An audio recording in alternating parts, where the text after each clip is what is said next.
명상을 하는데 좋은 생각이 막 나요. 명상을 할 때 아이디어가 자꾸만 잘 떠오르는 분들이라면 옆에 노트와 종이를 준비를 해놓고 그렇게 해도 괜찮다.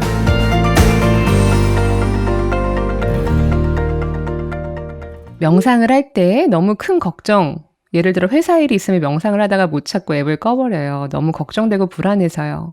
이건 계속 명상에 익숙해지고 수련이 되어야 끄지 않고 호흡에 집중하고 명상을 계속할 수 있을까요? 헐츠님이 이렇게 질문해 주셨는데요. 너무 좋은 질문이에요. 실제로 제가 이제 저의 명상 스승님이라고 제가 말씀드리는 제콘필드님한테 어떤 분이 이런 질문을 하셨어요. 명상을 하는데 너무 급한 일이 자꾸 막 이렇게 생각이 나고 이러면 어떻게 해야 합니까? 근데 제콘필드님이 이렇게 말씀하셨어요. 전 이 말을 듣고, 와, 저렇게 몇십 년을 수행하신 선생님한테도 저런 일이 있단 말이야? 이렇게 생각이 들었는데, 실제로 제콘필드님도 아침에 명상을 하려고 앉으면 계속 이런 생각들이 떠오르신대요. 아, 내가 어제 이거 이메일 답장한다 그랬는데. 아, 맞다. 이것도 해야 되는데. 아, 맞아. 이거 끝나면 뭐 해야지. 이런 생각들이 계속 떠오르신다고 하시더라고요. 근데 그럴 때마다 그거를 파도에 비유하셨어요. 네. 파도가 와서 파도가 한번 나를 확 휩쓸고 갈 것처럼 하는데 그럴 때마다 이제 본인의 마음은 이거래요. 새 파도를 넘기는 거예요.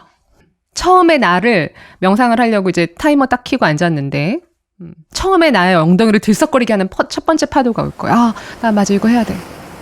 근데 그 파도가 지나가는 걸 한번 보세요.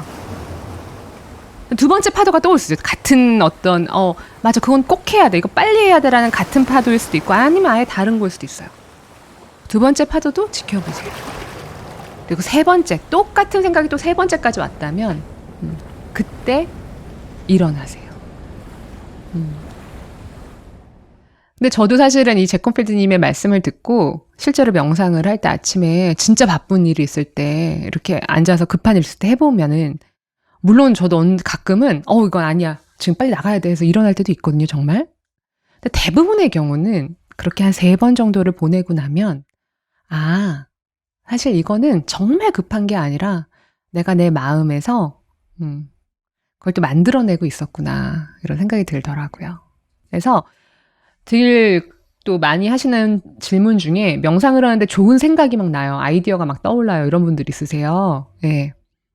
어제 막 되게 막 머리를 싸매고 잤던 거에 대한 아이디어나 막 해결책이 명상을 하는 도중에 떠올랐는데 이거 어떻게 해야 돼요?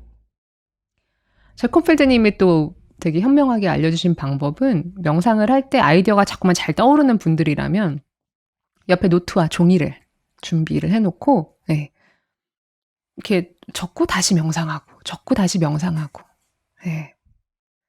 그렇게 해도 괜찮다.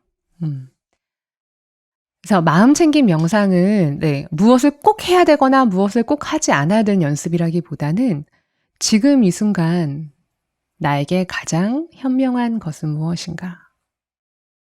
이걸 스스로에게 물어보면서 파도 타듯이 내 마음을 바라보는 훈련이라고 보시면 될 것 같아요.